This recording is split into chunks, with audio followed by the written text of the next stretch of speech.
જય સ્વામિનારાયણ વિદ્યાર્થી મિત્રો. આમ તો આપણે ચેપ્ટર પૂરું કરેલું હતું, પણ વળી પાછું મને એમ થયું કે એકાદ બે બાબતોનું ડિસ્કશન કરી નાખીએ, વધુ સારું રહેશે. ખાલી આજનો આપણો ટોપિક જે છે, કોઈ નવી થિયરી કે નવું કશું નથી. એનસીઈઆરટી ના બધા મુદ્દા ઓલરેડી આપણે 20 લેક્ચરોની અંદર બધું સમાવેશ કરી લીધું છે. માત્ર કેટલાક પ્રશ્નો છે થોડા સરળતાથી સોલ્વ થાય અને તમારો કોન્ફિડન્સ વધે, એટલા માટે ખાલી અમુક પ્રકારના ક્વેશ્ચન શક્ય ત્યાં સુધી ટ્રાય કરીએ કે ભાઈ લેક્ચરની લેન્થ જાજી ન વધે. અચ્છા, આપણે બે સૂત્રો તમે ભણી ગયા છો. થર્મોડાયનેમિક્સ ની અંદર આપણે બે સૂત્રો લેતા અને ત્યારે ડિસ્કશન કરી ગયા હતા, Q બરાબર ml અને Q બરાબર ms ડેલ્ટા થીટા. બરાબર, બંને સૂત્રો યાદ હશે. આ શેનું સૂત્ર છે? રૂપાંતરણ ઉષ્મા. આ સૂત્ર ક્યારે વાપરવાનું હોય તો કે જો ઉષ્મા શોષી ખાલી એક સ્વરૂપમાંથી બીજા સ્વરૂપમાં જાય, બરફમાંથી પાણી બને, પાણીમાંથી વરાળ બને. તો ઘણા બધા દાખલા આપણે ત્યારે કરેલા છે, તમને યાદ હશે. Q બરાબર ms ડેલ્ટા થીટા ક્યારે વાપરવાનું તો કે ઉષ્મા શોષી અને તાપમાન વધે. બરાબર, ઉષ્મા શોષી અને પદાર્થનું તાપમાન વધતું હોય તો ત્યારે આ સૂત્ર વાપરવું. હવે અહીંયા છે ને આનું કોમ્બિનેશન તમને સાથે પૂછી શકે, બેને ભેગું કરીને. પ્રવાહશાસ્ત્ર માની લો, ચાલો ક્વેશ્ચન થી જ લઉં. તમને એમ કહેવામાં આવે કે ભાઈ 1500 વોટ ના હીટર વડે 10 લીટર પાણી નું તાપમાન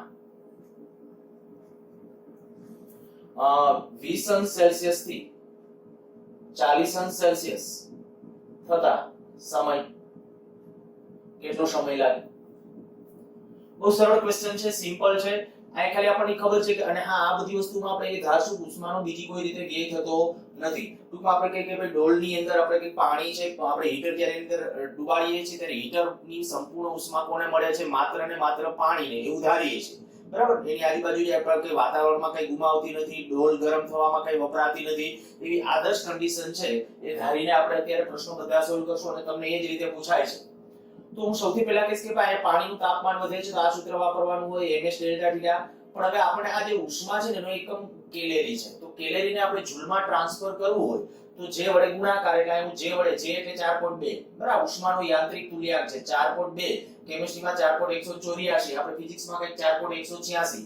આ ઈ જ મૂલ્ય. બરાબર, ન આપ્યો તમે અંદાજ માટે 4.2 લઈ લ્યો, ચાલે.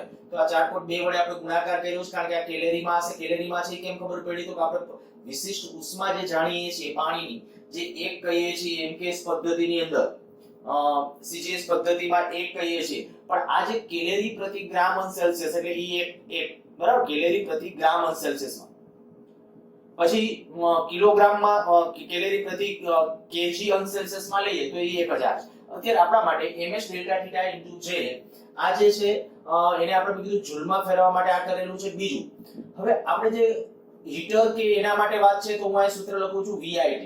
જો કે અત્યારે I2RT લખો કે V2T upon આ લખો, કોઈ ફેર ન પડે કારણ કે આખું આપ્યું છે. આ VI I2R લખશો તો એ આખું આપ્યું છે. આ પાવર, આખો પાવર કેટલો? 1500 વોટ. સીધો આયા 1500 વોટ મૂકો, T ને સૂત્રનો કરતા બનાવો, સીધો આન્સર આવશે. હું દાખલો આગળ ગણી નથી દેતો. એમ કેટલું તો કે પાણીનું દળ કેટલું? 10 લીટર એટલે 10 કિલો. પાણી માટે લખાય આવું 10 લીટર બરાબર 10 કિલો. પછી તમને કીધું કે કેરોસીન આપ્યું હોય કે બીજું કોઈ આપ્યું હોય તો કે એની ઘનતા આપી દેશે ભેગી. લીટર આપી હશે તો ઘનતા આપી દેશે. તો ઘનતા બરાબર દળના છેદમાં કદ, એનો ઉપયોગ કરી અને તમે એનું દળ નક્કી કરી શકશો. પણ પાણી માટે તો જેટલું કદ છે એટલું જ એનું દળ થશે. એટલે જેટલા લીટર છે એટલા જ કેજી થશે. તો આ એક દળ છે 10, આ એક ડેલ્ટા થીટા તાપમાનનો તફાવત 20 અંશ, આ 4.2 વડે ગુણી નાખો, T વડે ભાગી નાખો. T શોધવાનું છે, VI એટલે 1500 વડે ભાગી નાખો. સમય પેલા સેકન્ડમાં મળશે અને મિનિટમાં કે કલાકમાં તમે ફેરવી શકશો. એટલે આ રીતે દાખલો ગણજો. અચ્છા, માની લ્યો કે હવે તમને આમાં એમ કહેવામાં આવે કે આ 1500 વોટના હીટર વડે 10 લીટર પાણીનું તાપમાન આટલાથી આટલા થતું T સમય લાગે છે. તો 700 વોટના હીટર વડે કેટલો સમય લાગશે? તો કે આ તો દરેક વખતે જરૂરી ફિક્સ જ છે કારણ કે આપેલ જથ્થાનું પાણી છે, આપેલ જથ્થાનું પાણી એટલે આટલા લીટર પાણી, એનું આટલું તાપમાન વધારવું છે. તો આ તો બધું ફિક્સ. જો આ ફિક્સ છે, એના પાવર અડધો થાય તો આ સમય બમણો થવો જોઈએ કારણ કે તો જ આ ગુણાકાર આના જેટલો રહે. તો સમય સીધો બમણો થવો જોઈએ. તો એવા પ્રકારના ક્વેશ્ચન માટે ધ્યાન રાખજો. ઓકે, નેક્સ્ટ હું એક આવું વિચારું. માની લ્યો કે બે હીટિંગ કોઇલ્સ છે. હીટિંગ કોઇલ 1 અને હીટિંગ કોઇલ 2. આના વડે માની લ્યો કે એક આપેલ જથ્થાનું એક પાણી છે એને ગરમ થવા માટે T1 સમય લાગે છે. હું આ સંજ્ઞાત્મક બધું આકૃતિક બધું ડ્રો કરું છું એટલે તમે તમારી રીતે રકમ વ્યવસ્થિત લખી હોય તો લખજો. અહીંયા જે આપણે કીધું કે આ દાખલા તરીકે આ બીજી હીટિંગ કોઇલ્સ એના વડે T2 સમય લાગે, આના વડે T1 સમય લાગે છે. પહેલી હીટિંગ કોઇલ વડે આપેલ જથ્થાનું પાણી ગરમ થવા માટે આપેલ જથ્થાનું ઉકાળવા માટે લખું. ચાલો, આપેલ જથ્થાનું પાણી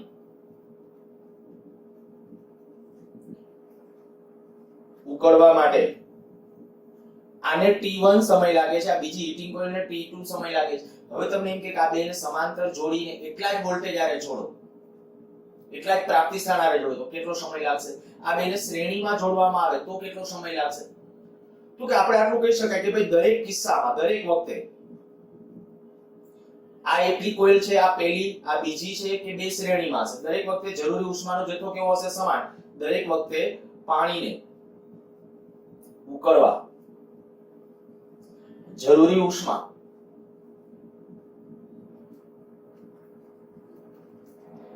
ધારો કે H જેટલો સમાન છે. હવે જો H જેટલો સમાન હોય તો અહીં લખવા H અને ઓલો આ J, આ H એટલે શું? ms ડેલ્ટા થીટા, બરાબર? એ આખું Hj બરાબર v2t upon r. આ VIT લખ્યું તેને બધા આવે. હવે શું કામ આવું? તો કે હું જ્યારે પહેલી હીટિંગ કોઇલ્સ જોડીશ તેની આરે જોડીશ આયા પ્લગમાં. દેખીતી વાત છે કે જો એને પ્લગમાં તમે ઇન કરો છો, કોઈ પણ જગ્યાએ પ્લગમાં જ્યારે ઇન કરશો ત્યારે દેખીતી વાત એ થઈ ગઈ કે ભાઈ દરેક વખતે પ્લગમાં મળતા વોલ્ટેજ, કારણ કે ઘરના બધા ઉપકરણો ક્યાં જોડાણમાં હોય? સમાંતરમાં. અને સમાંતરમાં છે તો વોલ્ટેજ કેવા હોય? અચળ. I2RT વાપરશો તો આન્સર નહીં આવે. ઘરના ઉપકરણોમાં મેં અગાઉ કીધું છે કે v2t upon r. અચ્છા, હવે આના ઉપરથી જરાક જોવું જોઈએ. દરેક વખતે આ H તો સરખું એમનેમ છે. હું આવું કરું છું, આમાં છે ને 1 upon r આને સૂત્રનો કરતા બનાવીને રાખી દઉં તો શું થશે? તો આ 1 upon r એટલે આવું થયું Hj v2t. જોજો, હવે ખાલી આવું કરું છું. માની લ્યો કે આ બંને હીટિંગ કોઇલ્સ છે ને એને જ્યારે શ્રેણીમાં જોડવામાં આવે, બંને હીટિંગ કોઇલને શ્રેણીમાં જોડો છો. જો હીટિંગ કોઇલને શ્રેણીમાં જોડો તો શું થાય? આ બેને આપણે શ્રેણીમાં એવી રીતે સમાંતર. હવે જ્યારે અવરોધો માટે માની લો કે આ બંનેને આપણે આ રીતે એક કન્ડિશન આપી. આ ચાલો પહેલી વખત હું શ્રેણીમાં કહું છું અને આની બે છેડા વચ્ચે V વોલ્ટ હવે લાગુ કરીએ છીએ. જો આના બે વચ્ચે વોલ્ટેજ લાગુ પાડીએ, બેને શ્રેણીમાં જોડ્યા છે અને બે વચ્ચે આપણે વોલ્ટેજ કેટલા લાગુ પાડે? આયા દરેકે દરેકને V વોલ્ટ હતા. આયા V વોલ્ટ, કારણ કે ઘરમાં દરેકે દરેક ઉપકરણ છે, મેં કીધું V વોલ્ટ. એટલે આના વડે T1 સમયમાં પાણી ગરમ થતું તો આના વડે T2 સમયમાં. બેને સિરીઝમાં જોડીને પાછળ V જ વોલ્ટેજ લાગુ થાય તો હવે આપણે કહી શકાય કે ઈ જથ્થાના પાણીને ગરમ થવા માટે કેટલો સમય લાગશે? તો એ નક્કી કરો. આ હીટિંગ કોઇલ્સ કેવા જોડાણમાં છે? શ્રેણી જોડાણમાં. જો શ્રેણી જોડાણમાં છે તો હું ડાયરેક્ટ અહીંયા તમને એમ કહું કે ભાઈ આપણા માટે જો અવરોધો હોય તો અવરોધોનું શું થાય? સરવાળો R બરાબર R1 plus R2. આવું થશે? R બરાબર R1 plus R2. જો R બરાબર R1 plus R2 હોય તો હવે R1 અને R2 ડાયરેક્ટલી આના ઉપરથી R1 ના સૂત્રનો કરતા તો આમાં કહી દો કે ભાઈ R is proportional to T લખાય. જો આ તો અચળ છે, Hj v2 અચળ છે, બરાબર? તો R proportional to T તો હું અહીં લખી નાખું કદાચ ડાયરેક્ટ T બરાબર T1 plus T2. અચ્છા, સમાંતરમાં જોડીએ. જો આ બંને હીટિંગ કોઇલ્સ ને માની લ્યો કે ભાઈ આ રીતે આપણે સમાંતરમાં જોડેલી છે. આ પહેલી હીટિંગ કોઇલ્સ સાથે આ બીજી હીટિંગ કોઇલ્સ માની લ્યો, આ બેને સમાંતરમાં જોડી દીધી. હવે આના બે વચ્ચે વોલ્ટેજ બી લાગુ કરીએ તો આપણે આમ લખાય 1 upon r બરાબર 1 upon r1 plus 1 upon r2. અચ્છા, હવે 1 upon r બરાબર શું લખાય? તો આવી રીતે આમ થશે 1 upon t. દાખલા તરીકે ટોટલ સમય t આ બેને સમાંતરમાં જોડ્યું ત્યારે પહેલું હતું ત્યારે t1, અહીંયા 1 upon t2 આ ક્યાંથી લખ્યું છે? તો અહીંયા સમીકરણ છે. તો આના ઉપરથી હવે તમે જોઈ શકો t બરાબર શું થઈ જશે? t1 t2 upon t1 plus t2. તો જો તમને કદાચ એમ કે બે હીટિંગ કોઇલ્સ છે, એક વડે 4 મિનિટમાં પાણી ગરમ થાય છે અને બીજા વડે 6 મિનિટમાં ગરમ થાય છે, તો બંનેને સમાંતરમાં જોડતા કેટલા સમયમાં પાણી ગરમ થશે? તો એ તમારે નક્કી કરવું હોય તો આનો ઉપયોગ કરી શકો. શ્રેણીમાં જોડો તો આ રીતે. તો આવા પ્રશ્નો અગાઉ પૂછાયેલા છે. બીજું જે આમાંનામાં તમને એમ કહેવામાં આવે કે ભાઈ જે હીટિંગ કોઇલ્સ છે ને એના તાર છે ને તારના આડછેદની ત્રિજ્યા બદલવામાં આવે તો શું કરવાનું? જો ખાલી હિન્ટ આપું છું, હું પ્રશ્ન એવા ગણાવતો નથી, કારણ કે વોલ્ટેજ દરેક વખતે અચળ. જો હીટિંગ કોઇલ ના તાર ને બદલવામાં આવે તો આપેલ જથ્થાના પાણીને ગરમ થવા લાગતા સમય માટે હું શું કરું છું, આ જ આપણું સૂત્ર. કારણ કે પાણી આપેલ જથ્થાનું ચોક્કસ જથ્થાનું છે ત્યારે h જેટલી ઉષ્મા જરૂરી છે. વોલ્ટેજ આપણા ઘરમાં કેટલા છે, v ફિક્સ છે, બદલાશે કંઈક અવરોધ બદલાશે t, તો હું આ એમ કહી શકું કે ભાઈ t is proportional to શું આવે, ખબર પડે કે નહીં આટલી તો, t r ના સમચલનમાં છે. બસ આટલી બુદ્ધિ દોડે એટલે હવે આપણું કામ ચાલે. જો t proportional to r હોય તો r બરાબર શું પાછું, rho l upon a.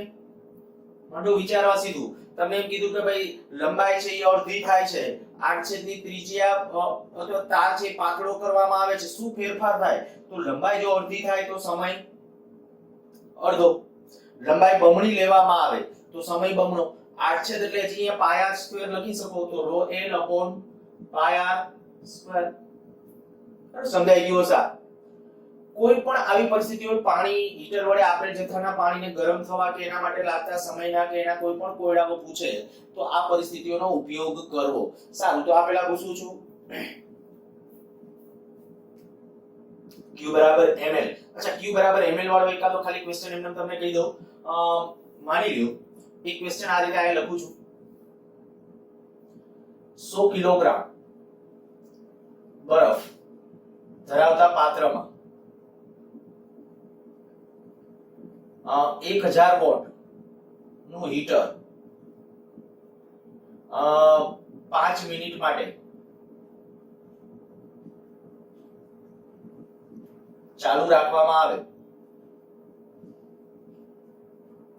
તો કેટલો બરફ પીગળે? કદાચ એવું બને બરફ સંપૂર્ણ પીગળીને પાણી પણ બનવા, પાણીનું ટેમ્પરેચર વધવા માંડે. આ શું કરાય, આ જ પરિસ્થિતિ જો પીગળવાની વાત છે તો પહેલા તો આપણે આ q બરાબર ml, h બરાબર ml, આ m દળ. અચ્છા, આના બરાબર શું લખશો, તો કે આપણે 1500 વોટ નું હીટર છે તો VIT, આ 15 સોરી 1000, આ 1000 ગુણ્યા સમય કેટલું 5 મિનિટ, તો 5 ગુણ્યા 60. બરફની ગુપ્ત ઉષ્મા કેટલી 80, તો m બરાબર આ આપણે કહીએ કે ભાઈ આ કેટલું થશે 30. આ એક 0 0 કેન્સલ કરી નાખો, જો 6 5 30, તો 30000 ભાગ્યા 8, તો આજે કેટલું થશે 30000 ભાગ્યા 8 આટલા કેજી. તો આને એના ઉપરથી તમે ઇનડાયરેક્ટ, કારણ કે બધું દળ આપણે જે લીધું અને આ જે આપણે ઉષ્મા લીધા છે q બરાબર ml, આ આપણા માટે શેમાં હશે કેલેરીમાં, તો એને જે એટલે 4.2 વડે બીજા, બસ આના ઉપર સાદુરૂપ આપજો. જે આન્સર આવે એ આન્સર આપણો ફિક્સ. અને 100 કરતા વધી જાય, આનું મૂલ્ય આપણે કે 100 કરતા વધી જાય તો સમજજો કે ભાઈ બરફ સંપૂર્ણપણે પીગળી ગયો હશે અને ઉલટાનું ટેમ્પરેચર પણ વધવા માંડ્યું હશે. વળી તમને એમ થાય કે આ m નું મૂલ્ય 100 કરતા વધારે કેવી રીતે પોસિબલ બને, પણ આવે તો એવું સમજવાનું કે બરફ પીગળી ગયો હશે ને પછી જે પાણી બન્યું હશે એનું ટેમ્પરેચર વધવા માંડ્યું હશે. તો આ વાત થઈ ગઈ આપણી હીટરના, ગીઝરના. આવી રીતે તમને આપણા પેલા ઘરના બધા ઓવેનના કે એની જે બધા ગુચડાઓની એની કોઈ પણની ચર્ચા આવે ને એના હીટિંગ કોઇલ્સના તારનો અવરોધ કે, તો આ રીતે પ્રશ્ન સોલ્વ કરવાનો પ્રયત્ન કરવાનો. ઘણી વખત ફ્યુઝ તાર, તો ફ્યુઝ તારને પીગળવા માટે લાગતો સમય, હવે ફ્યુઝ તાર છે ને એ સિરીઝની અંદર હોય તો એના માટે I2RT સૂત્ર વાપરો.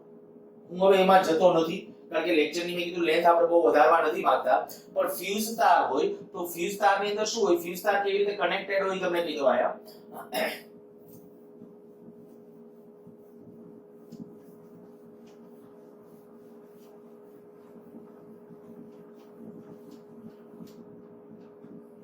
આ ઘરેથી દાખલા તરીકે આપણે કે મીટરમાંથી જે સપ્લાય આવી પછી આયા છે ફ્યુઝ તાર હોય, કદાચ બેની અંદર ફ્યુઝ હોય બે કેબલની અંદર, પછી આ જે તે જગ્યાએ આપણા સ્વિચ બોર્ડ હોય ને સ્વિચ બોર્ડની અંદરથી અલગ અલગ જગ્યાએ લેમ્પમાં ને ટ્યુબલાઇટ કે પછી જે કાંઈ હોય એ જગ્યાએ પ્રવાહનું વિતરણ થતું હોય.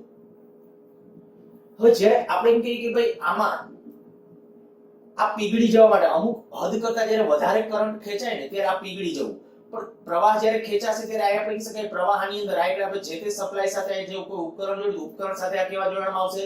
શ્રેણી જોડાણમાં. ખ્યાલ આવી જવું છે, કારણ કે મેં કોઈ પણ ઉપકરણ જોડ્યું, માની લ્યો કે મેં આની સાથે આ બે તાર સાથે આપણું ફ્રીજ જોડ્યું છે, આ ફ્રીજ છે એવું સમજી લો. તો શું થયું? ફ્રીજ સાથે આ પેલા ફ્યુઝમાંથી કરંટ થઈ અને પછી અહીંથી આમ કરંટ જવાનું ને, તો આ કેવા જોડાણમાં કહેવાય? એની સાથે શ્રેણીમાં કહેવાય. તો ત્યારે ખાલી સૂત્ર વાપરવાનું તમારે I2RT, અને હું આમ કહી શકું ms ડેલ્ટા t ફ્યુઝ તારને પીગળવા માટે, કારણ કે ફ્યુઝ તરીકે જે તાર વાપરવાના હોય એ ઉષ્મા શોષી એનું ટેમ્પરેચર વધશે ને જ્યારે આપણે કે ઉત્કલન બિંદુ ત્યાં સુધીની ઉષ્મા એટલે પીગળી જશે. તો એ ઉષ્મા તો તાપમાન વધે છે, ઉષ્મા શોષી, તો ms ડેલ્ટા t એટલે આ ફિક્સ છે, આના ગુણ્યા છે આ ફિક્સ. કેમાંથી મળશે? તો કે આ જે પ્રવાહ વધઘટ થાય છે એટલે I2RT.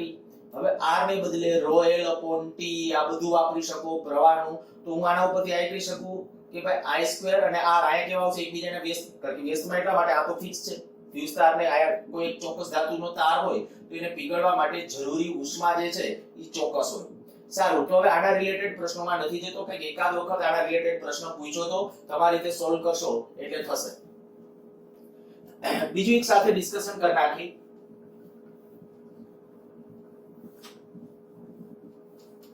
શોર્ટકટના સૂત્ર તરીકે પણ કદાચ કોઈ જગ્યાએ કામ આવી શકે. જ્યારે તમે એમ કે કોઈ એક બલ્બ છે, માની લો કે આ એક પહેલો બલ્બ, વીજળીનો ગોળો અથવા બલ્બ, આ ગોળો 1, આ ગોળો 2, આ P1 પાવર છે, આનો P2 પાવર છે,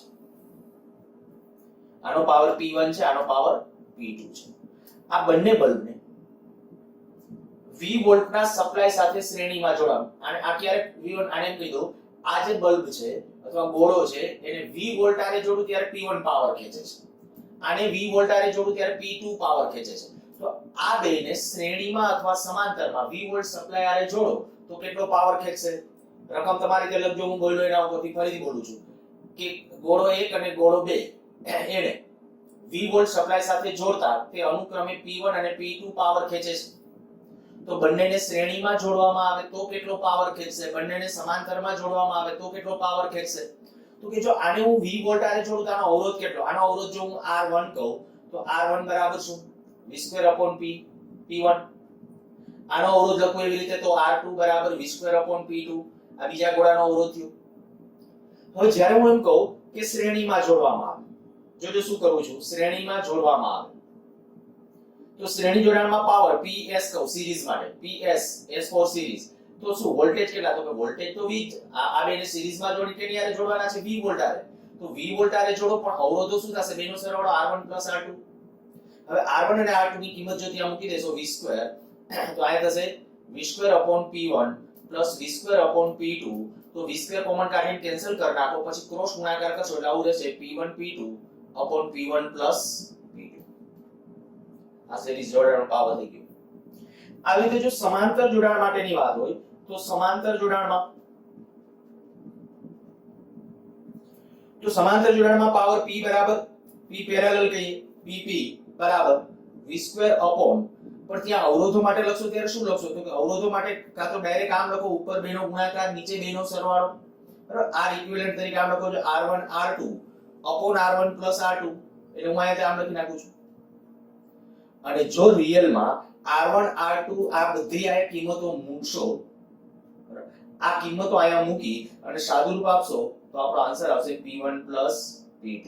મેં કીધું મેં બહુ લાંબુ નથી કહ્યું, સીધું તમને કહી દીધું છે કે બેને સિરીઝમાં જોડવામાં આવે તો પાવર સમાંતરમાં જોડશો તો પાવરનો સરવાળો, અને શ્રેણીમાં જોડશો બે બલ્બને તો પાવર આવી રીતે. તો ગુજકેટમાં પણ આવા ક્વેશ્ચન પૂછાય છે. આપણે શ્રેણી સમાંતરમાં તમે એમ કે 100 વોલ્ટના બે વીજળીના ગોળા છે, તેને V વોલ્ટ સપ્લાય સાથે જોડતા તે બંને અનુક્રમે છે એ બેના પાવર આપી દીધા હોય, ફરીથી રકમ બોલું છું, 100 વોલ્ટ અને 200 વોલ્ટ પાવર ધરાવતા બે વીજળીના ગોળાઓ જ્યારે શ્રેણીમાં જોડી તેટલી જ સપ્લાય લાગુ કરવામાં આવે તો તે કેટલો પાવર ખેંચશે? તો સીધું આ શ્રેણીમાં જોડે, સમાંતરમાં હોય તો એના માટે આ શ્રેણી સમાંતર માટે મેં કીધું એ પ્રમાણે કે આ પાવરના ડાયરેક્ટ સૂત્રો છે યાદ રાખજો. મોસ્ટલી લગભગ મારે જે કહેવાનું હતું, અચ્છા એક આપણે ડિસ્કશન કરતા હતા ત્યારે કેપેસિટર માટે સ્ટાર ટુ ડેલ્ટા અને ડેલ્ટા ટુ સ્ટાર, અવરોધો માટેનું સ્ટાર ટુ ડેલ્ટા આવડે એટલે કેપેસિટરનું સ્ટાર ટુ ડેલ્ટા આવડે, બરાબર. અને જો તમારે કદાચ ઓલા સૂત્રો યાદ રાખ્યા, હું અવરોધ વાળું એકવાર લખું છું, ખાલી સૂત્રો લખી દઉં છું, બીજી કોઈ એના પ્રશ્નોની કે એની પ્રેક્ટિસ નથી કરતા. માની લો કે આ અવરોધ હોય, આ ડેલ્ટા, આમાંથી જ્યારે આપણે સ્ટારમાં કન્વર્ટ થતા હોઈએ,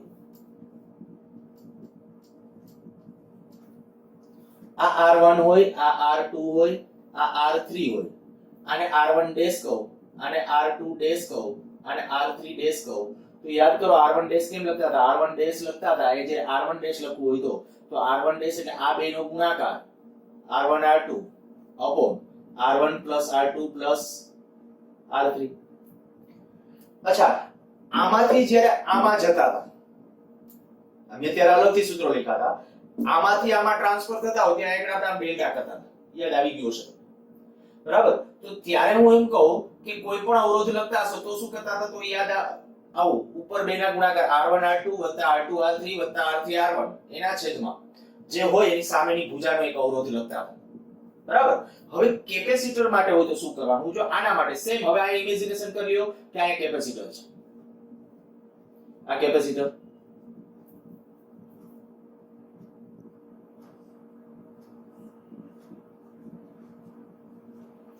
આમાંથી આમાં કન્વર્ટ થવું છે, બરાબર. અહીંયા C1 C2 C3, અહીંયા C1 dash C2 dash C3 dash, આમાંથી આમાં કન્વર્ટ થવું છે. તો કે આના પરિસ્થિતિ મગજમાં રાખો ને તો ખાલી આટલું કરો, આ R1 ડેશ છે એટલે અહીંયા C1 ડેશ, પણ આમ લખો 1/C1 ડેશ, કારણ કે આના અવરોધોના શ્રેણી અને કેપેસિટરના શ્રેણી સમાંતરના નિયમો તમને ખબર છે, અહીંયા વ્યસ્તતાનો સંબંધ હોય, બરાબર. અહીંયા જે લખતા અહીંયા લખો 1/C1 1/C2 upon 1/C1 plus 1/C2 plus 1/C3. ખ્યાલ આવી ગયો છે મેં શું કર્યું છે? બધી જગ્યાએ 1/C1 એના પદની અંદર લસા લઈ લ્યો 1/C1 C2 upon અહીંયા C1 C2 C3 લસા તરીકે લઈએ તો C2 C3 plus C1 C3 plus C1 C2 એના છેદમાં C1 C2 C3. હવે C1 C2 જ્યારે આને ઉલટો આવી નાખશો એટલે અંશમાં શું રહેશે? C3 એક અને છેદમાં આ પદ રહેશે, C1 C2 કેન્સલ થઈ જશે. હજી આને વ્યસ્ત કરી નાખો તો C1 ડેશ બરાબર આવું વધશે, C1 ડેશ બરાબર પરિણામ શું થઈ જશે? C1 C2 plus C2 C3 plus C3 C1 એના છેદમાં શું આવશે? શું વધ્યું હતું આપણા પાસે? C1 C2 કેન્સલ એટલે C3. જુઓ જે મેં તમને ત્યારે આવું કહી તો દીધું જ હતું કે અવરોધોના જ્યારે ડેલ્ટા ટુ સ્ટાર ના જે સૂત્રો હોય ને ઈ આયા સ્ટાર ટુ ડેલ્ટા માં લાગે, અને આયા જે સ્ટાર ટુ ડેલ્ટા, આમાં સ્ટાર ટુ ડેલ્ટા નું સૂત્ર શું હતું હમણાં હું બોલ્યો, સ્ટાર માંથી ડેલ્ટા માં જતા હતા, સ્ટાર માંથી ડેલ્ટા માં, ત્યારે ઉપર બબે નો ગુણાકાર, જો ત્યાં દેખાય તમને ઉપર બબે નો ગુણાકાર અને છેદમાં EQ તો કે સામેનું. હવે આયા દાખલા તરીકે આ C1 ડેશ તમારે લખવું હોય, આ C1 ડેશ આયા લખવું, આ વચ્ચે આયા સમજી લો, આ C1 ડેશ તો ક્યુ લખવાનું? C3 નીચે, બસ પૂરું. આ કેમ પ્રોસેસ આવી યાદ રાખવાની જરૂર નથી. કેપેસિટર માટે કદાચ રેર કેસમાં જરૂર પડે, ખાસ G વાળાને સૂચન કરું છું કે કામ આવશે. નીટ વાળા બાળકો છે એ કદાચ અવરોધ માટે વ્યવસ્થિત રીતે કરજો. કેપેસિટર માટે કદાચ આ સ્ટાર ટુ ડેલ્ટામાં આ કન્વર્ઝેશન મેથડ બહુ ફોકસ નહીં કરો તો ચાલશે. છે સહેલું, જે પ્રતિભાશાળી પોતાની જાતને ગણતા હોય અને ખરેખર કરવા માંગતા હોય એક્સ્ટ્રા બ્રિલિયન્ટલી તો યા કરવું. ચાલો અહીંયા લેક્ચર પૂરો કરીએ.